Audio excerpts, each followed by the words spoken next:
بتی کے قصے، پاکستان کی بجلی کی پہیلی، مصنف فاطمہ نعیم، مصور ایمان ناصر، مترجم مائرہ ممتاز، حسین رضوی، محمد فائز، آواز مائرہ ممتاز، حسین رضوی، محمد فائز، جویریہ فیض، وردہ ممتاز۔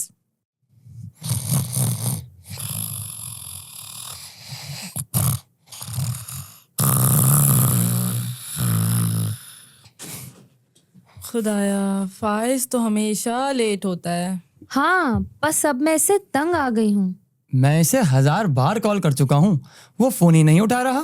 پتہ نہیں اسے کیا ہو گیا ہے۔ یار تم کہاں ہو؟ ہم 1 گھنٹے سے تمہارا انتظار کر رہے ہیں۔ بس پہنچ رہا ہوں۔ پر تمہیں دیر ہو کیوں رہی ہے؟ یہ تو میں پہنچ کے ہی بتاؤں گا۔ تمہارے پاس ایک زبردست وضاحت ہو تو تمہارے لیے اچھا ہے۔ ارے ہے میرے پاس، ملتے ہیں، خدا حافظ۔ لگتا ہے کہ ہمیں اپنے لیے آرڈر کرنا چاہیے، وہ تھوڑی دیر میں آ ہی جائے گا۔ ہیلو دوستو۔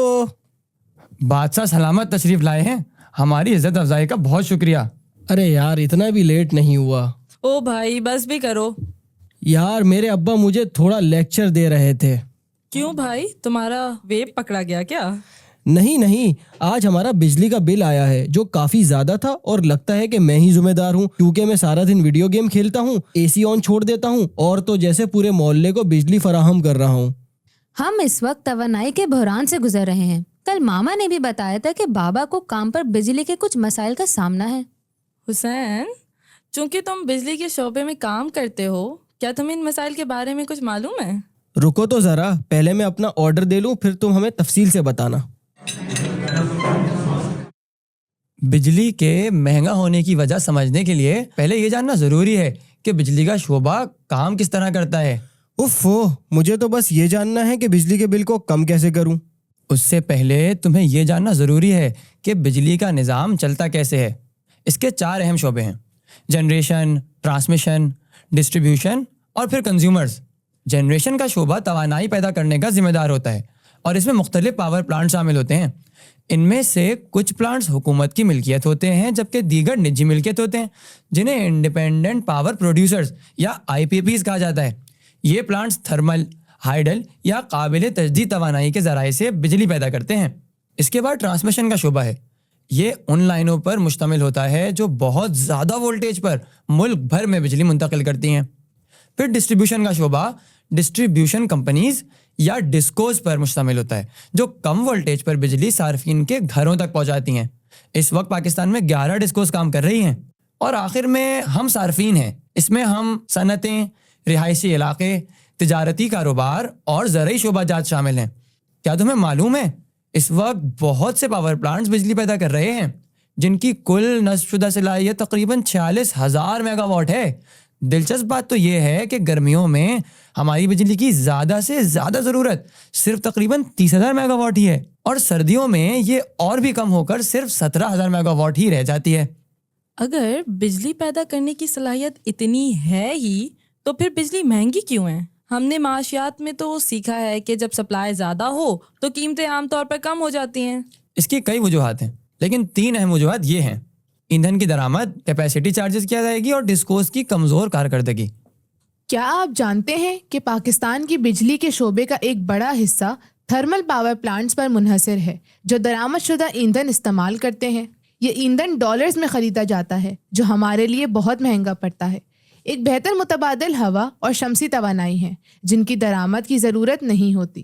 دوسری وجہ کو سمجھنے کے لیے توانائی کے شعبے میں 2 اہم چیزوں کو سمجھنا ضروری ہے: انرجی چارج اور کیپیسٹی چارج۔ انرجی چارج وہ پیسہ ہے جو ہم سارا سال استعمال کی گئی بجلی کے لیے دیتے ہیں، جبکہ کیپیسٹی چارج اس خرچ کو کہتے ہیں جو بجلی کی کل پیداوار کی صلاحیت کو برقرار رکھنے کے لیے ہوتا ہے، چاہے ہم بجلی استعمال کریں یا نہ کریں۔ اگر ہم بجلی خرید ہی نہیں رہے تو ہمیں کیپیسٹی کاسٹ کیوں دینی پڑتی ہے؟ ایک مثال سے سمجھاتا ہوں۔ مثال کے طور پر آپ بینک سے قسطوں پر ایک کار خریدتے ہیں۔ ہر مہینے آپ کو کار کی قسطیں ادا کرنی ہوتی ہیں، چاہے آپ گاڑی استعمال کریں یا نہ کریں۔ بینک کا اس سے کوئی لینا دینا نہیں ہے، لیکن اگر آپ گاڑی استعمال کر رہے ہیں تو آپ کو اس کی دیکھ بھال، ایندھن وغیرہ کا بھی خرچ ادا کرنا ہوتا ہے۔ آپ جو قسطیں گاڑی کے لیے دیتے ہیں وہ کیپیسٹی چارج کی نمائندگی کرتی ہیں، جبکہ ایندھن اور دیکھ بھال پر خرچ کیا جانے والا پیسہ انرجی چارج کی نمائندگی کرتا ہے۔ اسی طرح پاور پلانٹس کے ساتھ بھی ہم کچھ پاور پلانٹس کی پیدا کردہ بجلی استعمال کرتے ہیں، لیکن ہم تمام نصب شدہ پاور پلانٹس کی قیمتوں اور ان کے ساتھ جڑے اخراجات اور سود کی ادائیگی بھی کرتے ہیں۔ اس کی وجہ یہ ہے کہ ان پلانٹس کے مالکان نے بہت زیادہ سرمایہ لگایا ہے، اور اگر ہم اخراجات کو پورا نہیں کریں گے تو انہیں بڑے نقصانات کا سامنا کرنا پڑے گا۔ آخر میں کمزور ڈسٹریبیوشن کا نظام ہے جو اکثر صحیح طریقے سے نہیں چلایا جاتا۔ صرف پچھلے سال 2023 میں انہوں نے 160 ارب روپے کا نقصان بتایا ہے۔ تو ہم ان مسائل کا حل کیسے نکال سکتے ہیں؟ ہمیں درآمد شدہ ایندھن پر انحصار کم کرنے کے لیے کیا کرنا ہوگا؟ اور مجھے بھی یہ بتاؤ کہ ہم ایسے پاور پلانٹس کی تعمیر سے کیسے بچ سکتے ہیں جو کم استعمال ہوتے ہیں لیکن پھر بھی اخراجات کا باعث بنتے ہیں، اور اس کے ساتھ ساتھ یہ بھی بتاؤ کہ ڈسکوز کی کارکردگی کو کیسے بہتر بنا سکتے ہیں۔ سچ بتاؤں تو یہ آسان نہیں ہے، اور کوئی ایک حل بھی نہیں ہے جو ان سب مسائل کو حل کر سکے، لیکن ہم مہنگے درآمدی فوسل فیول سے دور ہٹ کر شروعات کر سکتے ہیں۔ قابل تجدید توانائی نہ صرف سستی ہے بلکہ پاکستان میں وافر بھی ہے، اور ہمیں اسے اپنے بجلی کے نظام میں شامل کرنا چاہیے، اور ہمیں چھوٹے پیمانے پر مقامی سرمایہ کاروں کو قابل تجدید توانائی کے اپنے پاور پلانٹس لگانے میں آسانی فراہم کرنی چاہیے، کیونکہ اس سے ہمارے لوگوں کے لیے مزید مواقع اور ترقی کے امکانات پیدا ہوتے ہیں۔ اور یہ بھی کہ قابل تجدید توانائی کے ذرائع جیسے سولر، ونڈ اور بایو فیولز کی طرف جانا ہی ایک بہترین حل ہے تاکہ ہم درآمدی ایندھن پر اپنا انحصار کم کر سکیں۔ اچھا، بجلی کے سٹوریج سسٹمز کا استعمال ایک اور آپشن ہے۔ یہ ہمیں اضافی توانائی کو اس وقت محفوظ کرنے کی صلاحیت دیتے ہیں جب یہ دستیاب ہو، اور جب ضرورت زیادہ ہو یا پیداوار کم ہو تو اسے فراہم کرتے ہیں۔ بجلی پیدا کرنے کا سب سے اچھا طریقہ شمسی توانائی پر منتقل ہونا ہی ہے، جو کہ تمہارا بل بھی کم کر سکتا ہے۔ اب یہ کیا ہے؟ اوہو، میں سمجھاتا ہوں۔ جب ہم اپنے گھروں میں سولر پینل لگاتے ہیں تو وہ دن کے وقت سورج کی روشنی کو جمع کر لیتے ہیں اور پھر ہماری بجلی کی ضروریات کو پورا کرتے رہتے ہیں۔ اب اگر پینلز ہمارے استعمال سے زیادہ بجلی پیدا کر دیں تو وہ اضافی بجلی واپس بیٹری میں جمع ہوتی رہتی ہے، اور پھر اس کا ہماری بجلی کے میٹر سے کوئی تعلق نہیں رہتا، جس سے ہمیں بجلی کے بل سے چھٹکارا مل سکتا ہے۔ رات کو جب سورج کی روشنی نہیں ہوتی تو بیٹری میں موجود توانائی ہمیں بجلی فراہم کرتی ہے۔ ایسے سسٹم کو آف گریڈ سسٹم کہا جاتا ہے۔ زبردست! اب تو میں بھی اپنے والدین سے کہنے والا ہوں کہ وہ بھی سولر سسٹم لگوائیں۔ پھر آخر میں ڈسکوز کی کارکردگی کو بہتر بنانے کے لیے انتظامی مسائل کو حل کرنا بہت ضروری ہے۔ اس کا مطلب ہے کہ ڈسکوز کو زیادہ مؤثر اور شفاف بنانا ہوگا۔ مزید یہ کہ بجلی کی چوری کو روکنے کے لیے اقدامات بھی اٹھانے کی ضرورت ہے۔ کیا تم لوگ جانتے ہو کہ تقریباً 17% بجلی ضائع یا چوری ہو جاتی ہے، اور ڈسکوز کی نجکاری بھی بہتر کارکردگی کا باعث بن سکتی ہے۔ مثال کے طور پر کے الیکٹرک نے اپنی نجکاری کے بعد بہتری دکھائی ہے۔ اچھا، میرے والدین کو اپنے صنعت کے بجلی کے اخراجات کم کرنے کے لیے کیا کرنا چاہیے؟ میں ذاتی طور پر یہ مانتا ہوں کہ انڈسٹریز کو چاہیے کہ وہ CTBCM سسٹم کو اپنائیں۔ رکو، مجھے CTBCM کے بارے میں معلوم ہے، میں بتاتی ہوں۔ تمہیں CTBCM کے بارے میں کیسے پتہ ہے؟ میں جس نیوز ایجنسی میں کام کر رہی ہوں اس نے CTBCM پر ایک کانفرنس کی کوریج کی تھی، اور میں اس ٹیم کا حصہ تھی جو اسے کور کر رہی تھی۔ تو یہ ہے کس بارے میں؟ CTBCM یا مسابقتی تجارتی دو طرفہ معاہدے کی مارکیٹ ایک ایسا نظام ہے جس میں پاور پلانٹس اور صارفین کے درمیان براہ راست بجلی کا لین دین ہوگا۔